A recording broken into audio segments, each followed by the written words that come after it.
Good morning everyone, welcome back to my channel Aparna Roy blog. আমার কাছের এবং দূরের সকল বন্ধুরা যে যেখান থেকে ভিডিওটি দেখছো, আশা করি সকলে ভালো আছো এবং সুস্থ আছো। আমরাও বেশ ভালো আছি।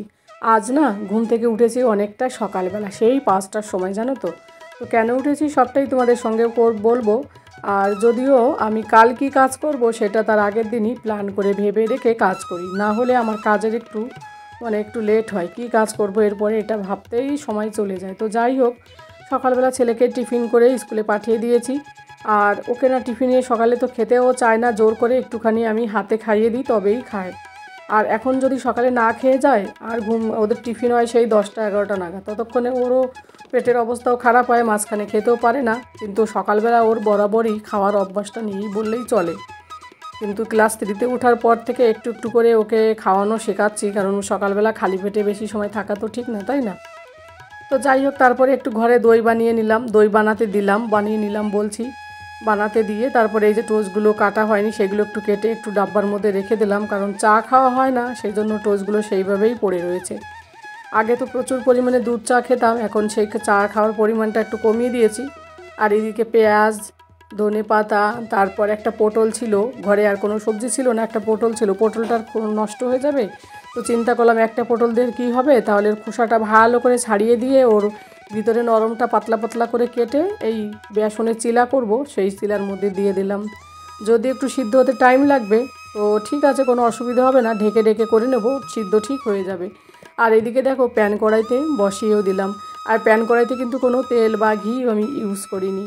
সকালবেলায় এই হেলদি খাবারটা খাওয়া কিন্তু বেশ ভালো, অনেকগুলো সবজি আছে, আবার বেসন তো শরীরের পক্ষে একেবারে খারাপ না, তাই না? তো যাই হোক, অনেকক্ষণ ঢেকে ঢেকে গ্যাস স্লো করে রান্না করছি। রান্না করতে দিয়ে এইদিকে আবার ঘর বাড়ি ঝাড়ও দেওয়া হচ্ছে, একসঙ্গে সমস্ত কাজগুলো করছি।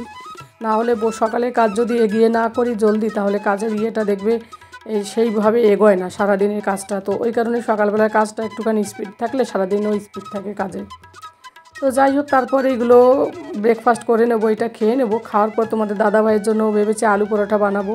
ও বলছিল আমার জন্য পরোটা বানাও, যেহেতু রাতের বেলায় আলু সিদ্ধ করে মশলা করে রেখে দিই আমি, তো ওইটা ফ্রিজে ছিল অল্প একটুখানি। তো বললো তাহলে ওইটা দিয়ে আমার জন্য 2টো পরোটা বানাও, আমি আলু পরোটাই খেয়ে নেবো। ও আলু পরোটা সস দিয়ে খেয়ে নেয়, জানো তো। কোনো ঝামেলা নেই ওর, খাওয়া দাওয়া নিয়ে কোনো ঝামেলা আমার কখনো কোনো দিনও করেনি। অনেক হাজবেন্ডরা আছে খাওয়া নিয়ে অনেক ঝামেলা করে, কিন্তু আমার এইগুলো কোনো সমস্যা নেই। তো যাই হোক, তারপরে তোমাদের দাদাভাইকে নিয়ে সবজি কিনতে গেলাম বাজারে। আর এই তো সন্ধ্যা, এই ঘরের পিছনেই তো সবজি মার্কেট, বেশি দূর না, হেঁটে গেলে 2 পা মাত্র। তো তবুও স্কুটিতে করে গিয়েছিলাম, যেহেতু ব্যাগ যদি বেশি কিছু সবজি কেনা হয় বয়ে আনতে কষ্ট হবে ওই আর কি। তো যার জন্য দুজনে মিলে গেলাম, তো একটুখানি সবজি কিনে নিয়ে এলাম। শাক পাতাই বেশি নিয়ে আসা হয়েছে, অনেক দিন বাড়িতে কোনো শাক পাতা রান্নাও হয় না। তো আমি বললাম ঠিক আছে, তাহলে সে গতকাল বৃষ্টি হয়েছে রাতের বেলা, তো সে বেশ তাজা তাজা শাক এসে, তাহলে শাকই নিয়ে আসি। আর রাতের বেলায় আমরা প্ল্যান করে রেখেছি সকালে সবজি বাজার করব আর মাছ কেনা হবে, বেশ ভালো হবে। তো সব কিছু প্ল্যান করে তার আগের দিন থেকে প্রত্যেকটা কাজ আমি করি, তোমাদের দাদাভাইও তাই করে আমার সঙ্গে। আর এদিকে দেখো গ্রেপসও নিয়ে এসছে, আর এখন গ্রেপসের দাম 200 টাকা কিলো হয়ে গেছে। দেখতে দেখতে গ্রেপস শেষ হয়ে এলো। ভেবেছিলাম 4-5 কিলো কিনে একটু কিশমিশ করব, বানাবো, কিন্তু তার হলো না। তবে তবুও আমি ভেবেছি আরও কিছু একটুখানি হলেও বানাবো। আর এদিকে দেখো একটা বেলও নিয়ে এলাম, বেলের শরবত বানানোর জন্য। বেলটা বেশ পাকা মনে হচ্ছে, তো বেলটা ভেঙে আজ আর ভাঙা হবে না, দেখি আগামীকাল ভাঙবো। আর এদিকে ডাঁটাটা একটা কেনা হলো, লম্বা ডাঁটা, সঙ্গে আর একটা ডাঁটা চলে এলো, কারণ আসার পথে দেখি এই ডাঁটাটা, বড় ডাঁটাটা বেশ সুন্দর, তাজা, মানে কচি কচি, তো ওই কারণে ওইটাও নিয়ে এলাম। সব মিলিয়ে অনেকটা হলো। তো যাই হোক, তারপরে তোমাদের দাদাভাই আমাকে এই সবজিগুলো রেখে দিয়ে ও আবার মাছ কিনতে গেল। মাছটা আবার অন্য মার্কেটে পাওয়া যায়, মার্কেটটা না, মার্কেট ঠিক না, দুটো একটা লোক ওই গাড়িতে করে নিয়ে আসে। এখানে তো সেই বাঙালিদের মতো মাছের মার্কেট পাওয়া যায় না, এদিকে মাছ মানুষ খেতে খায় খুব কম, ওই কারণে। তো মাছ কিনে নিয়ে এলো, রুই মাছ, মাছের পিসগুলো খুব সুন্দর করেছিল। আজ আমি বললাম ওকে, বেশ মোটা মোটা করে পিস করেছিল। আর এইদিকে একটা ওয়াটারমেলন এনেছে 4 কিলো।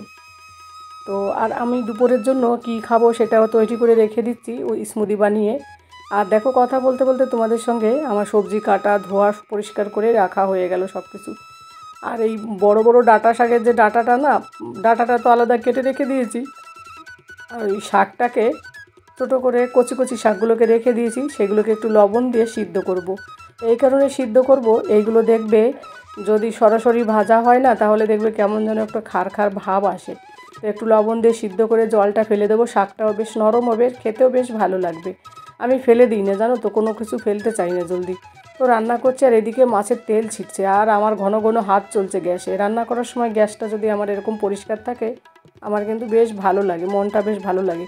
আর ছড়িয়ে ছিটিয়ে রান্না করতে খুব কম করা হয় আমার এমনিতেই ভালো লাগে না। সবাই তো সব রকম হয় না, অনেকে ছড়িয়ে ছিটিয়ে রান্না করে কিন্তু রান্না করার পরে সুন্দর করে গুছিয়ে রাখে। আর আমি রান্না করব আর একদিক দিয়ে গুছাবো, এটা হচ্ছে আমার কাজ। তো এইদিকে মাছটা তেল ছিটে যাচ্ছে, ওই জন্য ঢেকেও দিলাম। ছোটো লোহার কড়াইতে ভাজা হচ্ছে তো ওই কারণে, আর লোহার কড়াইতে ভাজলে একটু কড়াইটা ধুতে কষ্ট কম হয়, ওই কারণে লোহার কড়াইতে মাছটা ফ্রাই করা হয়। এদিকে দেখো কথা বলতে বলতে ডাঁটাটা একটু শুকনো শুকনো চচ্চড়ি টাইপের করেছি, আর খেতে কিন্তু দুর্দান্ত হয়েছিল, কচি ডাঁটা তো ওই কারণে। আর ছেলেটার জন্য একটুখানি লাল শাক করছি, তো ও লাল শাক খেতে ভালোবাসে, বাচ্চা ছেলে তো ওই ভাতটা যখন মাখাবে একটু লাল লাল হবে, ওর বেশ ভালো লাগবে। আর মাছ ভাজা করব, তো যাই হোক এই সব মিলিয়ে খাওয়া হবে। আর এই যে ডাঁটা শাকটা আজ আর করবো না, এত প্রকার শাক কি আর খাওয়া যায় বলো। তো শাকটা আমি সিদ্ধ করেছি, জলটা ঝরে ফেলে দিয়েছি। এবার এই শাকটা ঠান্ডা হওয়ার পরে এটাকে আমি ফ্রিজে রেখে দেবো, তারপর পরের দিন কালো জিরে রসুন দিয়ে ফোড়ন দিয়ে ভাজা করব, বেশ ভালো লাগবে। তো যাই হোক, আর এদিকে দেখো আমার লাল শাকও রান্না হয়ে গেছে, একটু ভিজে ভিজে পাড়া রয়েছে। তো বেশি শুকনো করলে আবার ছেলেটা আবার খেতে গেলে ওর আবার গলা আটকে যাবে বলবে। তো যাই হোক, তারপর ওদেরকে খেতে দিলাম, পুজো করলাম, চান করা কমপ্লিট। এবার আমার নিজের খাওয়া ফ্রিজ থেকে অনেক আগে বের করেও রেখে দিয়েছে, এটাকে একটু গরম করা মানে একটু নর্মাল হয় যাতে। তাও দেখি অনেকটা ঠান্ডা, তো বেশি ঠান্ডা আমি খাই না, যদিও মানে সমস্যা আছে। এর মধ্যে একটুখানি জল মিশিয়ে দিয়ে তারপরে খাবো। তো এই হচ্ছে আমার খাবার। তো তারপরে তোমাদের দাদাভাইকে বলছিলাম ডাঁটাগুলো কেমন লাগে, আমাকে ঝোল ছাড়া একটু ডাঁটা বেছে দিও কটা। তো ও কটা ডাঁটা আমাকে দিয়েছিল, তখন আমি ওর সঙ্গে খেয়েছিলাম। তো খেয়েও দেখলাম ডাঁটাটা খুব সুন্দর হয়েছিল। তারপরে ফিরে এলাম তোমাদের সঙ্গে একেবারে বিকেলবেলা। এইদিকে দেখো সকালবেলা তোমাদেরকে দেখালাম তখন যে 4 কিলো ওয়েটের একটা ওয়াটারমেলন এনেছে। আমি এবার বললাম এত বড় এনেছো, যদি বাই চান্স লাল লাল হয় তাহলে কি করে খাবো বলো, কি হবে তাহলে, আমার তো খুব মন খারাপ করবে। তো কেটে দেখি লাল হয়েছে। আর ম্যাক্সিমাম বিকেলবেলাই এই ওয়াটারমেলনটা খাওয়া হয়, দুপুরবেলা আর হয় না। তো বিকেলবেলা টিফিনের জায়গায় এটা খাওয়া হয়, ফল খাওয়া তো এমনিতেই ভালো তাই না। তো ফ্রিজে রাখা হয়েছিল, তো ফ্রিজ থেকে বের করে রেখে দিয়েছি তার একটু আগে। তারপর দেখো এটাকে কেটে এখন আমি আর আমার ছেলে দুজনে এটা টিফিন করব, সাথে আবার আবার বিকেলে কি রান্না করব সেটাও দুপুরবেলা ভেবে নিয়েছি। দুপুরবেলা বলতে সকালবেলা ভেবে সেটাকে ধুইয়ে রেখে দিয়েছি। এই দেখো জল ঝরলো। এবার আমি পেঁয়াজটাও রেখেছি নিচে, যাতে চোখটা একটু জ্বালাতন কম করে। আর ওয়াটারমেলনও খাওয়া হয়ে গেলো। তারপরে পাতলা পাতলা করে আলু কেটে, পেঁয়াজ কেটে, ভেন্ডি কেটে রেখে দিয়েছি। এবার এটাকে ফ্রাই করব।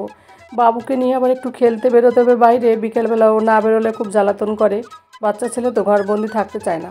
তো প্রথমে ছোটো কড়াইতে দিয়েছি, লোহার কড়াইটা দেখছি ভরে গেছে, তো বুঝতে পারিনি যে এতটা হবে। তো তারপর আমি এই লোহার কড়াই থেকে নামিয়ে প্যান কড়াইতে, বড় ছড়ানো প্যান কড়াইতে দিয়ে এটাকে ফ্রাই করব। তাহলে রাতের বেলা বাবুকে এসে পড়াতে আমার অসুবিধা হবে না, রাতের বেলা এসে একটু গরম করে শুধু রুটি বানিয়ে দিলেই হবে। তো বন্ধুরা, রাতের ডিনার কিছুটা কমপ্লিট করে রেখে এখন যাচ্ছি রেডি হয়ে কি ড্রেস যেটা পরেছি সেটাই ঘরের সামনে। তো সোসাইটিতে একটু ঘোরাফেরা করব। তো ভাবলাম তোমাদের সঙ্গে অনেক দিন ফেস টু ফেস কথা বলি না, তাই একটু কথা বলছি। তো চলো ফিরে যাচ্ছি একটু পরে, ছেলেকে নিয়ে একটু ঘুরে আসি। কারণ কি বলো তো, বাচ্চাদের একটু খেলাটাও প্রয়োজন না, তাহলে ওদের মাইন্ডটাও ফ্রেশ থাকবে, খেললে রাতের বেলা পড়াটাও বেশ ভালো হবে, আর ঘুমটাও ভালো হবে। তো ওই কারণে আমি চেষ্টা করি ছেলেকে একটু টাইম দিতে, বিশেষ করে এই 5:30 থেকে 7:30 অবধি, মানে 1 ঘন্টা 40 মিনিট এরকম। কোনো দিন 6:30টার আগেই চলে আসি। তো যাই হোক, তো ছেলে অলরেডি নিচে নেমে দাঁড়িয়ে রয়েছে। তো বাইরে রাস্তায় বেরোবে না যতক্ষণ আমি না বেরোবো। আমি বলি যে আমাকে ছাড়া একটুখানি বেরো, কিন্তু বেরোবে না, ওই ঘরের মধ্যে সিঁড়ির নিচে দাঁড়িয়ে থাকবে। তো যাই হোক, ছেলে দাঁড়িয়ে আছে আর রেগে হয়ে যাচ্ছে, এখান থেকে এসে বক বক করে গেল, মাম্মা চলো চলো, লেট হয়ে যাচ্ছে আজকে। তো যাই, ছেলেটাকে একটু মাইন্ডটা ফ্রেশ করে নিয়েছি, ওরও বন্ধুদের সঙ্গে একটু খেলা করবে, বেশ ভালো লাগবে। আমারও একটু বন্ধুরা আছে, ওদের সঙ্গে একটু গল্প করব। তো চলো ফিরে যাচ্ছি একটু পরে। তো বন্ধুরা, ছেলেকে নিয়ে খেলাধুলো করিয়ে বাইরে থেকে চলে এলাম, এসে হাত পা দিয়ে ওকে একটু টিফিন করতে দেবো। তো ও বললো মাম্মা আমিও তোমার সঙ্গে ওটস অমলেট খাবো। আমার ছেলেও ওটস অমলেট খায়, আর আজ আমি ডিনারে খাবো এই ওটস অমলেট। একটু লঙ্কা দিয়েছি, একটু পেঁয়াজ আর ওটস আর ডিম দিয়েছি, ডিমের সাদা অংশটাই বেশি দিয়েছি, আর ওইদিকে হলুদ পাটটা ছেলেকে দিয়েছি বেশি করে। তো যাই হোক, আর রাতের বেলা তো ভেন্ডি বাজারে করে রেখে গেছি, আর ওইদিকে রুটি করবো রাতের বেলা, তাহলে সব কমপ্লিট। তো বন্ধুরা, এ পর্যায়ে যারা আমার সাথে আছো তাদেরকে অনেক অনেক ধন্যবাদ। আর যারা নতুন আছে যদি ভিডিওটি ভালো লাগে তাহলে চ্যানেলটিকে সাবস্ক্রাইব করে দিয়ে আমার পাশে থেকো, আর পাশে থাকা বেল আইকনটি প্রেস করে দিও। তাহলে প্রতিদিন আমি যে ভিডিওগুলো দেবো সেগুলো সবার আগে তোমাদের কাছে পৌঁছে যাবে। আর এইদিকে দেখো আমার অমলেটটা করছি, একটুখানি হালকা ঘি মিশিয়ে দিলাম ইচ্ছে করেই, কারণ দুপুরবেলা সেইভাবে তেল খাওয়া হয়নি, তো একটুখানি তো কিছু খাওয়া উচিত না শরীরে। আর আগামীকাল কি রান্না করব সেটাও আমি প্রস্তুতি নিয়ে রেখে দিলাম। তো কারণ কি আগামীকাল রান্না করব চিকেন, তো সেই চিকেনের সমস্ত কিছু যদি এখন ঠিক করে রেখে দিই তাহলে সকালবেলা রান্না করতে আমার চাপ থাকবে না, আবার এডিটিং করা, ভিডিও করা সব মিলিয়ে টাইমটা একটু শর্ট থাকে। তো ওই কারণে চিকেনটাকে একটু দইটাকে ভালো করে ফেটিয়ে তারপরে দই দিয়ে চিকেন মেখে ফ্রিজে রেখে দেবো। চিকেনটা এনেছে সন্ধ্যাবেলায় তোমাদের দাদা ভাই, তো যাই হোক সেটাকে ধুয়ে পরিষ্কার করে আবার এই যে দই মেখে রেখে দেবো। আর পেঁয়াজ রসুন, পেঁয়াজটা তো ছাড়ানো যাবে না, পেঁয়াজটা রসুনটাকে ছাড়িয়ে রেখে দেবো, আর পেঁয়াজটা এমনি তুলে রেখে দেবো। পেঁয়াজ আলু যেগুলো লাগবে সেগুলো আলাদা করে রেখে দেবো, তাহলে সকালবেলা চটজলদি কাজ আমার হয়ে যাবে, কোনো চাপ থাকবে না। তো আলুটা ওই জন্য সাইডে রেখে দিলাম পেঁয়াজের কাছে, যে এইগুলোই রান্না করব। তো যাই হোক বন্ধুরা, ভিডিওটা আর বেশি বড় করব না। যে যেখান থেকে ভিডিওটি আমার দেখছো সকলে ভালো থাকো এবং সুস্থ থাকো, সাবধান থাকো, টাটা।